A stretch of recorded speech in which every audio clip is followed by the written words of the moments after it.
Hello friends, हम दिशा 2020 के PYQs कर रहे हैं स्कूल फर्स्ट ग्रेड लेक्चरर के फर्स्ट पेपर के इंडियन पॉलिटी के PYQs दिशा 2020 के। टॉपिक है हमारा प्रधानमंत्री की शक्तियां और मंत्रिमंडल। निम्नलिखित में से भारत के प्रधानमंत्रियों का कौन सा समूह 1952 के बाद से कभी भी संसद की राज्यसभा का नेता नहीं रहा है?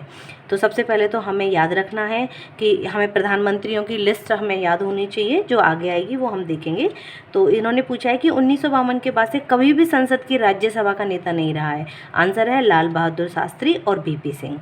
अब ये तो हमें पता चला कि ये नहीं रहे हैं, लेकिन रहे कौन से हैं? IK गुजराल, मनमोहन सिंह, SD देवेगौड़ा, इंदिरा गांधी और नरेंद्र मोदी। तो ये आपको चारों पांचों नाम हैं, ये याद रखने हैं। ये सभी राज्यसभा के नेता रहे हुए हैं। नेक्स्ट क्वेश्चन है, संघ निम्नलिखित कथनों पर विचार कीजिए। संघ के मंत्रिमंडल शब्दावली का उल्लेख संविधान में केवल एक बार हुआ है। संविधान में इस शब्दावली को 42वें संविधान संशोधन द्वारा अंतः स्थापित किया गया है। तो आंसर है केवल एक सही है। संविधान में मंत्रिमंडल शब्द का प्रयोग सिर्फ अनुच्छेद 352(3) के तहत, मंत्रिमंडल शब्द का प्रयोग अनुच्छेद 352(3) के तहत 44वें संविधान संशोधन अधिनियम 1978 के द्वारा जोड़ा गया है।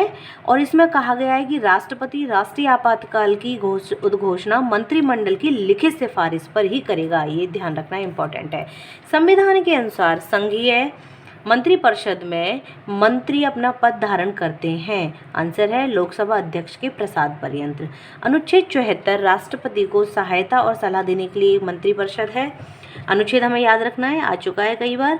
राष्ट्रपति को सहायता और सलाह देने के लिए एक मंत्रिपरिषद होगी, जिसका प्रधान प्रधानमंत्री होगा और राष्ट्रपति अपने कृत्यों का प्रयोग करने में ऐसी सलाह के अनुसार कार्य करेगा। परंतु राष्ट्रपति मंत्रिपरिषद से ऐसी सलाह पर साधारणतया या अन्यथा पुनर्विचार करने की अपेक्षा कर सकेगा और राष्ट्रपति ऐसे पुनर्विचार के पश्चात दी गई सलाह के अनुसार कार्य करेगा। ठीक है, तो आपको ध्यान रखना है कि अनुच्छेद 74 के अकॉर्डिंग जो राष्ट्रपति है उसको सहायता और सलाह देने के लिए मंत्रिपरिषद होगी, ये हमने पढ़ा है।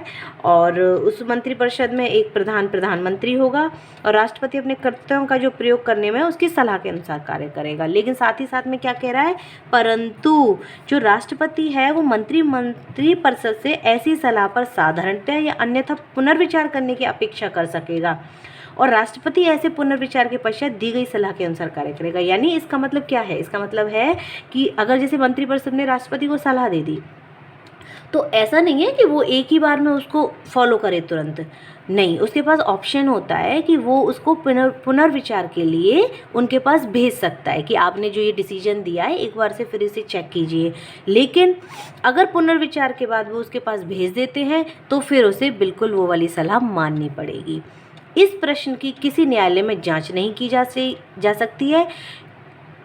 मंत्रियों ने राष्ट्रपति को कोई सलाह दी है और यदि दी है तो क्या दी है, समझे? इसका मतलब आप समझे कि इस बात की ज़्यादा इम्पोर्टेंस है कि मंत्रिपरिषद ने क्या सलाह दी है, बजाय इसके कि राष्ट्रपति ने उसको माना है या नहीं माना है। बस इतना ही बहुत है कि उसने पुनर्विचार के लिए भेज दिया। अगर मंत्रिपरिषद नहीं मानती है तो फिर उसे उस सलाह के अनुसार कार्य करना पड़ेगा। और ये भी खास है कि न्यायालय में जांच और नहीं की जा सकती इस बात की। ठीक है, नेक्स्ट ये सब था अनुच्छेद 74 के अकॉर्डिंग। अब हम बात करते हैं अनुच्छेद 75 की। मंत्रियों के बारे में क्या क्या उपबंध है, तो ध्यान रखना है। 75(1) के अनुसार प्रधानमंत्री की नियुक्ति राष्ट्रपति करेगा, ये आपको ध्यान रखना है। नियुक्ति शब्द भी याद रखना है, इसकी नियुक्ति राष्ट्रपति करेगा और अन्य मंत्रियों की नियुक्ति राष्ट्रपति प्रधानमंत्री की सलाह पर करेगा। मंत्रिपरिषद में प्रधानमंत्री सहित मंत्रियों की कुल संख्या लोकसभा के सदस्यों की कुल संख्या के 15% से अधिक नहीं होगी। ये भी इम्पोर्टेंट है, 15% से अधिक नहीं होगी। 75(2) में बताया गया है मंत्री राष्ट्रपति के प्रसाद पर्यंत अपने पद धारण करेंगे। 75(3) में बताया गया मंत्रिपरिषद लोकसभा के प्रति सामूहिक रूप से उत्तरदायी होंगे। 75(4) में बताया गया किसी मंत्री द्वारा अपना पद ग्रहण करने से पहले राष्ट्रपति उसको पद की गोपनीयता की शपथ दिलाएगा।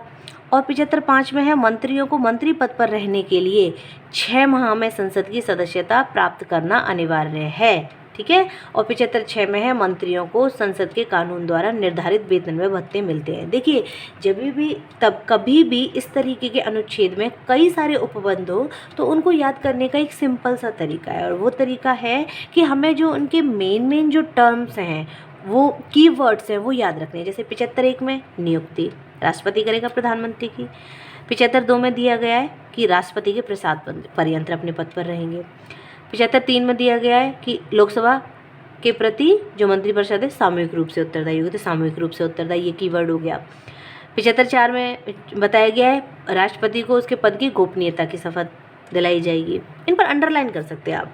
और 6 माह के अंदर संसद की सदस्यता प्राप्त करना अनिवार्य है। तो और इसमें 75(6) में मंत्रियों को संसद के कानून के द्वारा क्या खास बात है, इसमें वेतन और भत्ते मिलते हैं। तो ये जो कीवर्ड्स हैं ये हमें इजी रहते हैं उस चीज़ को लर्न करने के लिए। ओके, नेक्स्ट क्वेश्चन है। देखिए, अगर आपको मेरा वीडियो पसंद आ रहा है तो प्लीज़ आप लाइक कीजिए, उससे मुझे मोटिवेशन मिलेगा। सब्सक्राइब कीजिए मेरे चैनल को प्लीज़ अभी के अभी। ओके, नेक्स्ट क्वेश्चन है, संघ की मंत्रिपरिषद सामूहिक रूप से उत्तरदायी है।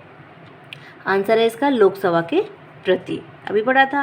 भारतीय संविधान में अंगीकृत वेस्टमिंस्टर मॉडल का संबंध है संसदीय प्रणाली से। ये तो हमने जो इंडियन सैलिएंट फीचर्स थे, कैरेक्टरिस्टिक्स थी अपने इंडियन कॉन्स्टिट्यूशन की, उसमें हम पढ़ ही चुके हैं कि जो ब्रिटेन का वेस्टमिंस्टर मॉडल था उसके बारे में बताया गया था कि वहाँ से हमने संसदीय प्रणाली गेन की है भारतीय संविधान में। भारतीय संविधान का कौन सा अनुच्छेद राष्ट्रपति से संबंधित प्रधानमंत्री के कुछ कर्तव्यों को निर्दिष्ट करता है? कौन सा अनुच्छेद राष्ट्रपति से संबंधित प्रधानमंत्री के कुछ कर्तव्यों को निर्दिष्ट करता है? आंसर है अनुच्छेद 78। ये देखिए अपने इसमें स्कूल लेक्चर में आया हुआ 2016 में। प्रधानमंत्री के कुछ कर्तव्य हैं राष्ट्रपति से संबंधित, अनुच्छेद 78।